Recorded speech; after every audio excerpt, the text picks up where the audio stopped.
So the thing which I find like I wanted to learn more from you is about organizational resistance because like in the intro I said like you are coming from a non-technical organization, which means like there's going to be so much of resistance.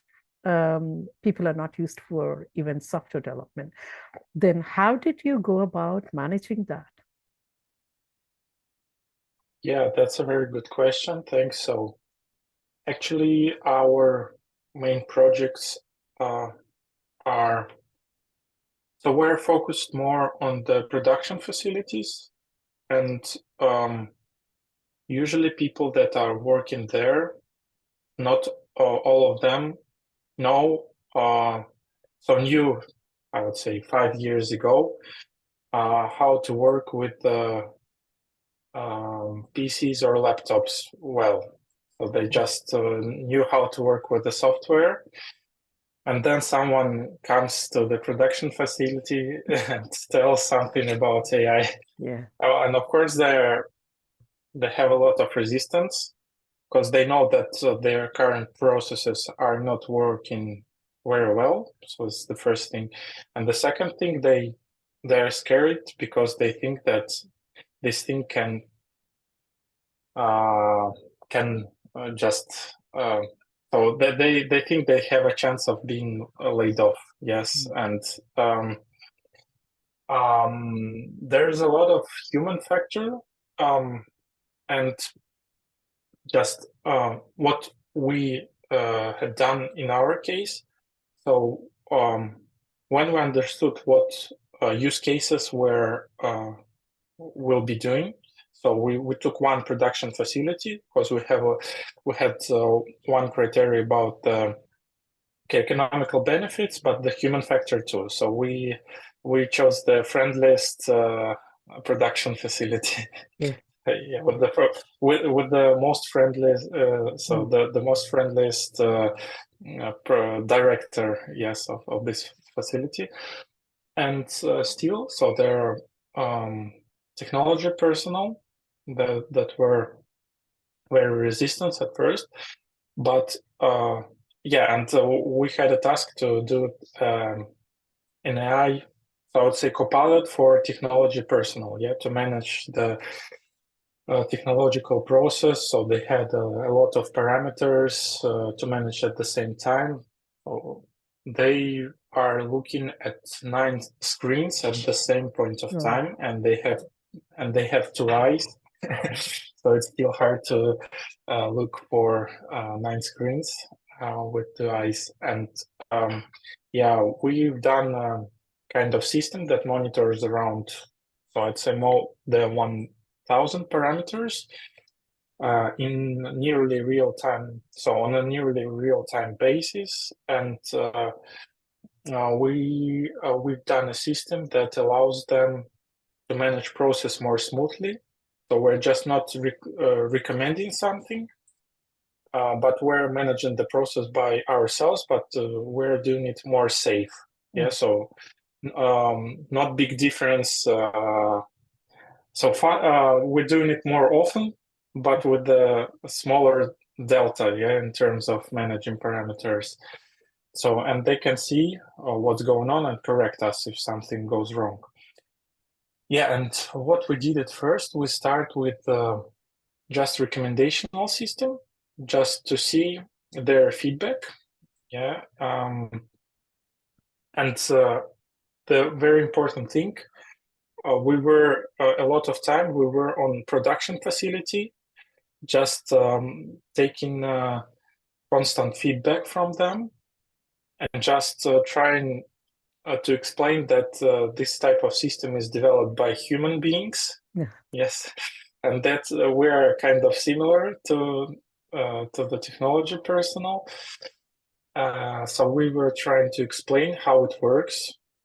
So just for simplicity, many, so I think more than 50% of systems that doesn't include computer vision models or maybe some NLP.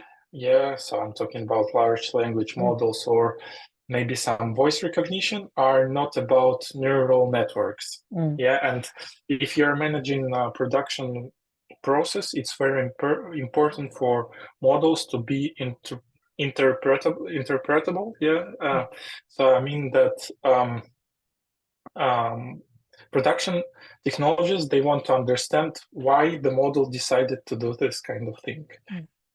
So what I want to say that for the most percentage of time, some kind of regression works the best because you know how to explain. Yeah. So, and we were trying to simplify the models as we could, just to be sure that we can explain why we did some change of management parameters. So the first thing is about being a human and just talk a lot with people, taking a lot of feedback. So it's kind of similar to customer development, yes, and just being with people. The second one is more about being sure that we can explain the model outcome, yes. And the third one is about just making sure that the solution is robust and everything works just with the good uptime and in accordance with SLA. So I would say these are the most important things there. Yeah, that's very well explained. Thank you so much. Because I find a lot of organizations struggling with the resistance. I liked how you said, like, it's not just about finding the low-hanging fruit, but also looking at where you can easily, which department or where you can easily get AI adopted and then test that, use that as a sandbox environment or a test environment. And then once the organization sees successes in one area, then you can then roll out to the other areas. Am I right in saying that? Yeah, for sure. It's very similar to product market fit and MVPs in any startup. Yeah, but in the bigger organization, yeah, you just need to find the shortcuts.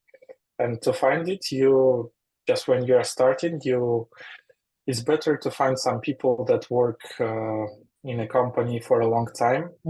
Because in a big company, there's always some people that know some shortcuts. You need to speak with just different departments trying to understand what are these shortcuts. Yeah, I like it because we talk about a lot of human-centric approach, which means for AI, you need to involve users, different stakeholders. And you also mentioned about some cross-functionality teams as well. And I could see that it's not just about the development, but also understanding, who are, quick to adopt AI and involving them from the beginning. Trying to explain what exactly, like you said, we humans are doing it. It's not the machine doing it. So it's like, involving the users, giving them the trust, and then trying to make it more explainable to the users so they can adopt it. So that's really good. Yeah, that's good. So the